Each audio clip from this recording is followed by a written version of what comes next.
Hello बच्चों। आज हम बात करेंगे जानवरों की एक कमाल की शक्ति के बारे में और वो है सूंघने की शक्ति यानी स्मेल करने की ताकत। तो बच्चों ज़रा सोचो, अगर तुम्हारी आंखें बंद हो और कोई तुम्हारे सामने गुलाब का फूल लाए तो क्या तुम उसे पहचान सकते हो कि वो गुलाब है? हाँ, क्योंकि तुम्हारी नाक यानी सूंघने की शक्ति काम करती है।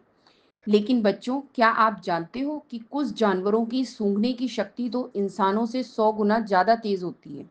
चलो कुछ मजेदार उदाहरणों से समझते हैं। चींटी की सूंघने की शक्ति। चींटी के पास नाक नहीं होती, लेकिन वो अपनी एंटीना संवेदनशील मूंछों से गंध को पहचानती है। चींटी जब चलती है तो अपने रास्ते में एक गंध छोड़ती जाती है, जिससे बाकी चींटियां भी उसी रास्ते पर चल सकती हैं। इसीलिए जब एक चींटी खाना ढूंढती है और उसे मिल जाता है, तो बाकी चींटियां उसी सूंघे गए रास्ते से चलकर वहां पहुंच जाती हैं। कुत्ते की नाक। कभी देखा है पुलिस वाले कुत्तों को? कुत्तों की सूंघने की शक्ति इतनी तेज होती है कि वे चोरी हुए सामान, गायब हुए लोगों या यहाँ तक कि बम तक को सूंघकर ढूंढ सकते हैं।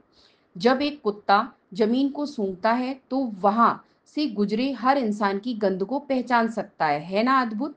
हाथी की नाक, सूंड। हाथी अपनी लंबी सूंड से न केवल चीजों को पकड़ता है, बल्कि बहुत दूर से पानी और भोजन की गंध भी सूंघ सकता है। लोमड़ी और शेर जैसे जानवर, ये अपने शिकार को दूर से सूंघकर पहचान लेते हैं कि खाना कहाँ है। कभी कभी तो ये हवा में उड़ती खुशबू से जान लेते हैं कि पास में कोई इंसान है या जानवर। सीख क्या मिलती है? हर जानवर की सूंघने की शक्ति उसकी जीवन शैली और जरूरतों के अनुसार होती है। इंसानों के लिए नजरें ज्यादा जरूरी होती हैं, लेकिन जानवरों के लिए गंध सबसे बड़ी पहचान होती है।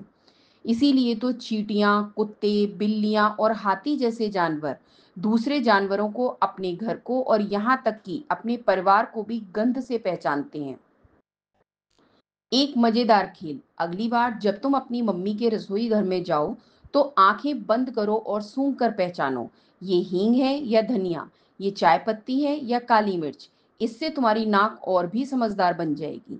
तो बच्चों, आज हमने सीखा कि जानवरों की सूंघने की शक्ति बहुत तेज होती है और वे इसी के जरिए अपने दोस्त, रास्ते और खाना पहचानते हैं। अगले ऑडियो में जानेंगे कैसे चींटियां अपने दोस्त और दुश्मन को पहचानती हैं, वो भी सिर्फ गंध से।